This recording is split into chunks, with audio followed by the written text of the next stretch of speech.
So, Mike, great to see you back here about a week after your procedure. Yeah. How have you found the whole experience? This has been an incredible experience. I didn't know really what to expect. And the whole journey from when I arrived till today has just been unbelievable. So, yeah, I mean, the results kind of speak for themselves. I did not even think this was possible. And so, just from the consultation that we did, I don't know if you remember. Well, yeah, you do, because you referenced the time we talked I was in New York City. We had an incredible conversation. You were the first person I talked to that had a real strategy, which to me, that sealed it.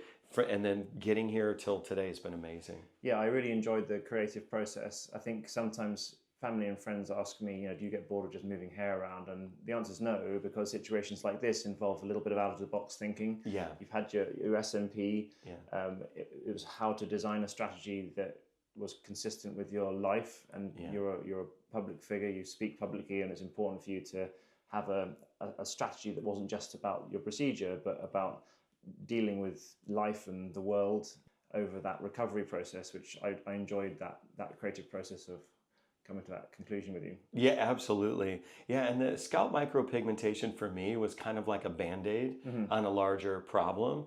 And then what I learned on that journey is initially it looked good. It was kind of exciting. And then the longer I had it, and then you get touch-ups, and then it doesn't age with you. Yeah. So I think, I'm looking at myself on camera, and over the years I'm thinking like I have to do something, and I don't know what that is. And so I was really looking for like the artistic with the medical, kind of how that all converges. And there's so many places that unfortunately treated me kind of like a factory experience, and just volume, turnover. And then there were some places even with great reputations that in the consultation essentially said, yeah, just show up and we'll take care of it. And I'm like, well, what does that mean? Exactly. And so I think to be able to go on that journey with someone, for me, helped a lot. So I think as a doctor, you're not just there to execute on the procedure. Yeah. Some of the reason people come to you is for advice and a bit of a strategy. And I think your hairline now is a little bit higher. It's a bit more conservative than your SMP hairline. Yeah. But the contrast is that whereas you were happy with your SMP initially and you've kind of slightly grown out of that as you've got older, this hairline you'll very much grow into. We've pitched it our position that will look good both now when it's grown through in 12 months' time, but also hopefully in 20 years' time. Yeah. I'm really pleased with how it's turned out so far. Yeah, me too. Well, and I think too, it's like when you juxtapose the SMP with real hair, it kind of exposes it even more. And so, and then I think over time for me, it kind of it grays out, kind of blends in, and so like I said, I needed a solution, but I think being able to do something this authentic, I think was also a huge win for me. I think you did a really good job of, quite often with SMP, it pitches you at an unrealistic level, and there's this expectation that your transplant can go that low. Right. And I think you did a really good job of keeping an open mind. It was a genuine collaboration to explore options, and we came up with a solution together, rather than a bit of loggerheads where one person wants to go lower, one person wants to go higher. It works best when it's an overall strategy, and you were very much engaged in that process, and you took on board the perspective of longevity and how it's going to progress with time, and I think it'll stand you in good stead. Oh yeah, absolutely. Well, and I think too, for me, I'm a leader in my industry, so I know what it's like when people with virtually no experience come in and try to tell you, because that happens to be on a daily basis. Yeah. So when I was interacting with you, I was like keeping that in mind, like, okay, I'm an expert in my field, and I know how it feels when people who have no idea what they're talking about are encroaching on me. So let me not do that to Dr. Ted. But also I trust the results, because the results that you consistently get, they speak for themselves. And so I said, you know what, I have to trust in this situation. But I also knew that my hairline was too low, because going back to that conversation, again, I was much younger, and so it was intentional. Let's go for this barbershop, urban, aggressive. So it's kind of like I knew I was teetering on fake back then, which was kind of the point of it. Yeah. What I didn't think about was that I was going to actually get older, and so factoring that in was not even a thought at the time. And so coming into this, I was like, okay, I know that it's also going to be, you know, a give and a take and sort of a collaboration. But what's great is now that I have real hair, I can grow it. And I think with SMP, you have one option. So even if your hairline's low, you've got that one, that's what you have. But with hair, even if it's a more conservative hairline, you have 50 options for haircuts. So to me, that it's even from a logical perspective, that still wins, you know. So we're going to go deep now. Okay. You're Don't make me cry on camera. You're a Christian leader and a pastor, and I was interested what you were saying then about, you know, having trust in, or like, you know, faith in someone to execute on this procedure for you. You've flown halfway across the world for this. Was it a nerve-wracking experience, and to what extent did your faith tell you that this was the right thing to do? Did that play any part? Just tell me your thoughts on that. Okay, so my wife literally asked me the same question last night, which is kind of weird. You know, I think that, so I help a lot of people, but ironically, I rarely ever help myself.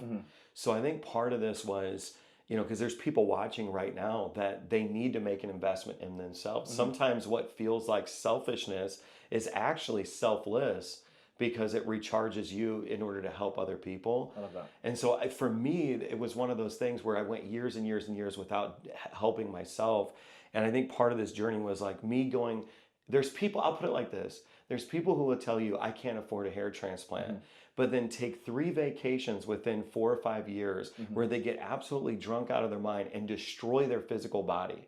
And so it's like, you know, the money is already being spent. It's just not being allocated towards caring for yourself.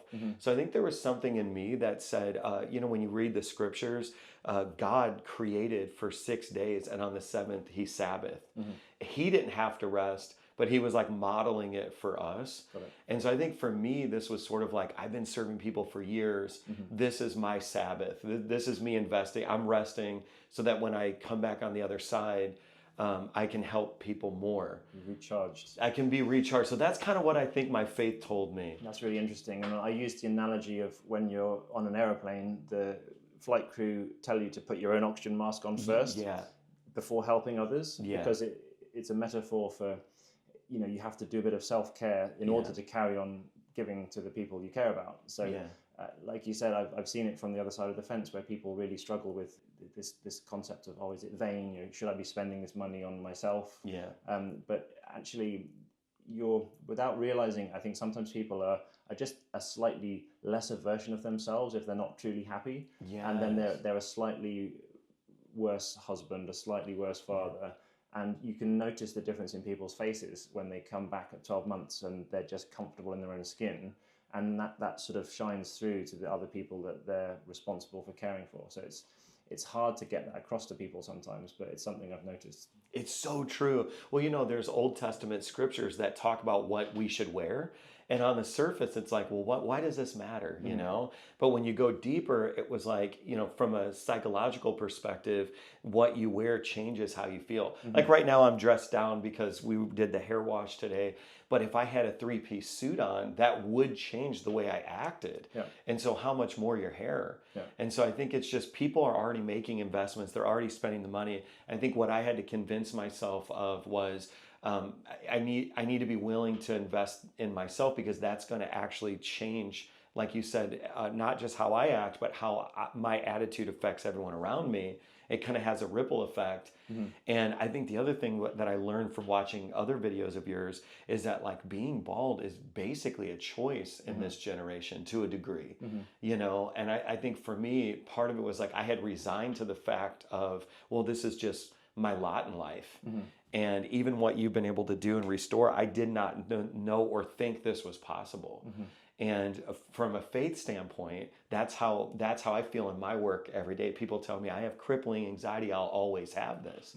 And I'm like, no, I think it's possible to experience freedom, you know? And so, but I think you did the follicular version of what I do spiritually with people, where it's like, no, it might seem impossible to you, but it's not impossible to me. And I think that's kind of like what you do with hair. It's interesting to me on a faith level, you know?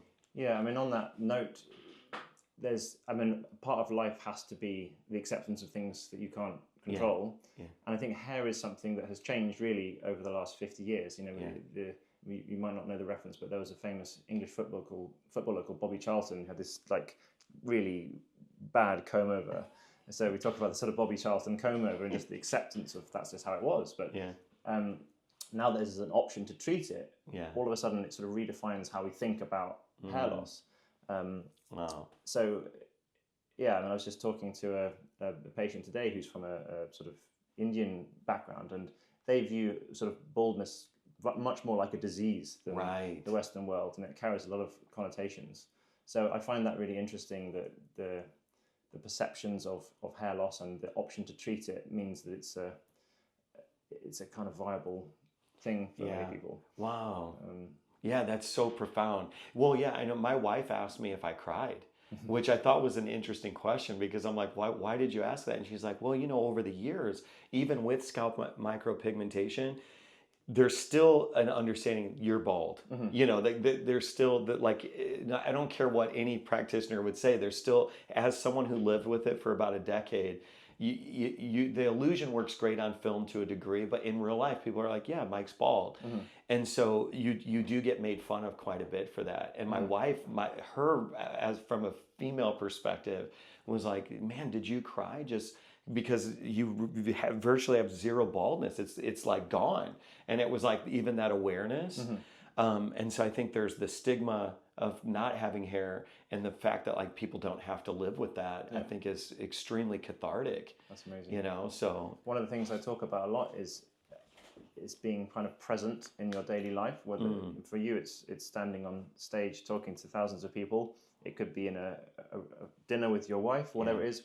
I think hair loss is a distraction from being present a lot of the time. If you're sort of hyper vigilant about what your hair is doing, you're not really connecting with the people that you're talking to. So I think the success of any hair transplant really is a liberating phenomenon, where that little voice in your mind goes away and you're able to be more present. Wow. With that in mind, you know, how do you envisage, 12 months time, you're now recharged, you're back on stage, you've got hair in the right place for the first time for a while. As an Italian, that reference was not lost on me, because I've got it in my ears, my nose, my chest. My wife says I have a black sweater on all the time.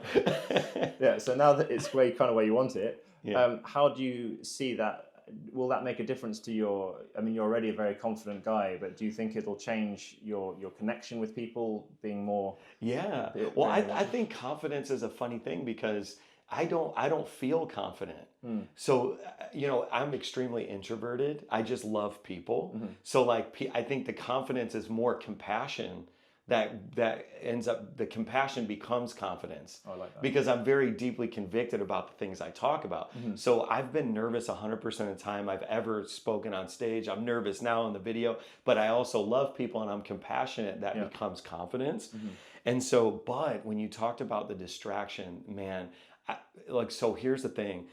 I was distracted because I was losing my hair for years, which, you know, it's a cliche story of like having so much hair, no one even believing it, right? My father, who now passed away, died with a full head of hair. You know, I come from a Sicilian family. Everybody's got crazy hair everywhere, you know? So I was the first one to ever, you know, which probably is from my mom's side or something, but long story short, that confidence, that was a distraction. Then when I got the scalp micro, there was probably a year or so where I didn't feel distracted. But then as comments, people would kind of like do a double, you know, it's like... eyes looking up. Yeah, their eyes were constantly looking up. And then the brave ones were like, did you know, and then that would make me more self-conscious. So I actually think a year from now, we'll have to do a video.